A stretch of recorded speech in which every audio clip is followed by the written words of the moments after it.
Hello, Bachcha. Let's read this question. Question says a reaction is said to be first order if its rate is proportional to the concentration of the reactant. Let us consider this reaction where A is converting into B plus C. At time T, concentration suppose A and products form are B, and at time T, suppose concentration have been reactant have been reacted. So A minus X T time पे बचा होगा और form कितना होगा, जितना react हुआ है उतना ही फॉर्म होगा, एक्स एक्स फॉर्म हो गया. The rate of reaction is given by the expression D X by D T is equals to K A minus X. मतलब कि इस टाइम पे टी टाइम पे रेट ऑफ रिएक्शन कैसे लिख सकते हैं, rate is equals to rate constant K और उस टाइम पे जो कंसंट्रेशन है that is A minus X. And integrated rate law equation for given reaction is represented as K is equals to 1 by T natural log A upon A minus X, where A is the initial concentration and A minus X is the concentration of A after time T. Consider this reaction now. A is converting into 3B and 3C with rate constant 1.386 into 10 raised to the power minus 2 minute inverse, starting with 2 moles of A in 12.5 liter vessel. Initially, if reaction is allowed to take place in a constant pressure and at 298 Kelvin temperature, then find out the concentration of B after 100 minute. 100 minute के बाद concentration of B find out करनी है.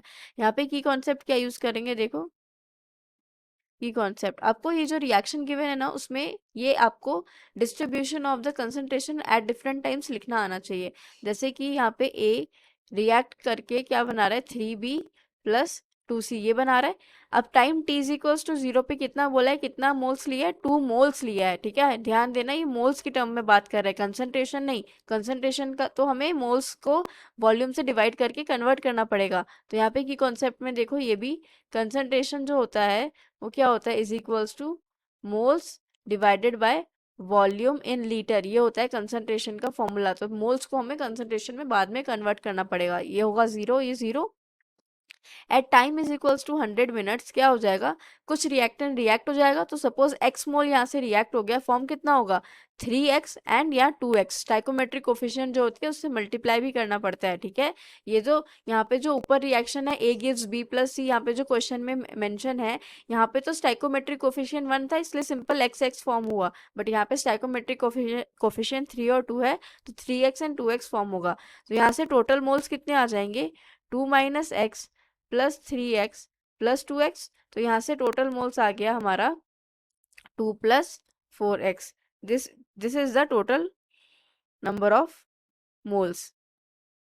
अब क्योंकि ये first order reaction है तो rate law expression क्या होगा, ये तो आपको क्वेश्चन में ही मेंशन है कि rate constant is equals to 1 upon T natural log A upon A minus X. ये होगा रेट लॉ एक्सप्रेशन. तो यहाँ पे ए जो है, ए है इनिशियल कंसंट्रेशन जिसकी ए है इनिशियल कंसंट्रेशन, इनिशियल कंसंट्रेशन. ए माइनस एक्स है concentration after time T. But यहाँ तो हमें इक्वेशन में मोल्स गिवन है. तो मोल्स क्या होता है, मोल्स होता है आपका कंसंट्रेशन क्या होता है, कंसंट्रेशन होता है मोल्स बाय वॉल्यूम. तो यहाँ से हम लिख सकते हैं K is equals to 1 upon T natural log moles. Suppose A ही मैंने मोल्स मान लिया तो divided by volume divided by A minus X moles divided by volume. तो यहाँ से वॉल्यूम वाली टर्म तो कैंसिल हो रही है, बच क्या रहा है आपका, मोल्स का ही रेशो बच रहा है. इसलिए यहाँ पे हम लिख सकते हैं K T is equals to natural log initial moles 2 divided by final moles that is moles at time 100 minutes 2 minus x. ये लिखेंगे. इक्विलिब्रियम कांस्टेंट k कितना गिवन है, rate constant, sorry not equilibrium constant, rate constant 1.386 into 10 raise to the power minus 2. Time कितना है 100 minutes is equals to natural log 2 minus natural log 2 minus X. ये हो जाएगा, ये कैंसिल आउट हो गया. यहाँ से आएगा 1.386 माइनस नेचुरल लॉग 2 की वैल्यू होती है 0.7. तो यहाँ से आ जाएगा आपके पास माइनस ln 2 माइनस एक्स. तो ये आ गया आपके पास 0.686 is equals to minus ln 2 minus X, तो यहाँ से आ गया ln 2 minus X is equals to minus 0.686। तो यहाँ से हम क्या लिख सकते हैं, नेचुरल लॉग हटाएंगे तो ये आ जाएगा 2 minus X is equals to E to the power minus 0.686। So E to the power 0.686 की वैल्यू होती है 0.503। तो यहाँ से x 2 माइनस एक्स, तो minus X is equals to 0.503 minus 2 ये आ जाएगा। So x is equals to हमारे पास आ जाएगा 1.497 मोल्स। तो ये मोल्स आ गया हमारे पास। हमें क्या निकालना है, हमें तो निकालना है concentration of B at after time 100 minutes. तो x की वैल्यू आ गई, तो कंसंट्रेशन ऑफ बी कितना है at 100 minutes.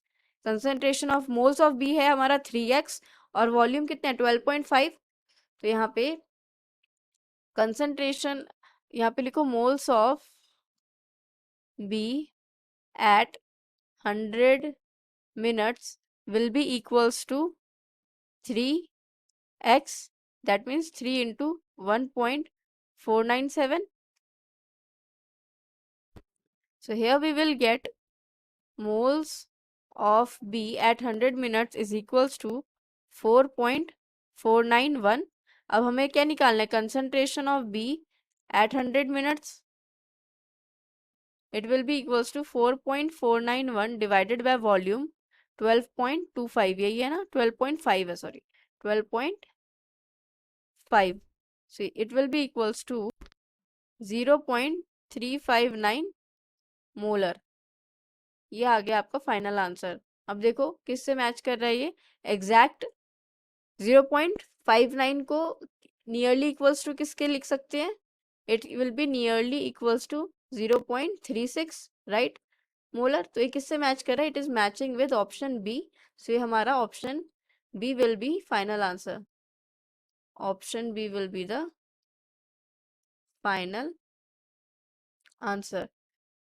Hope you understood it well. Best of luck.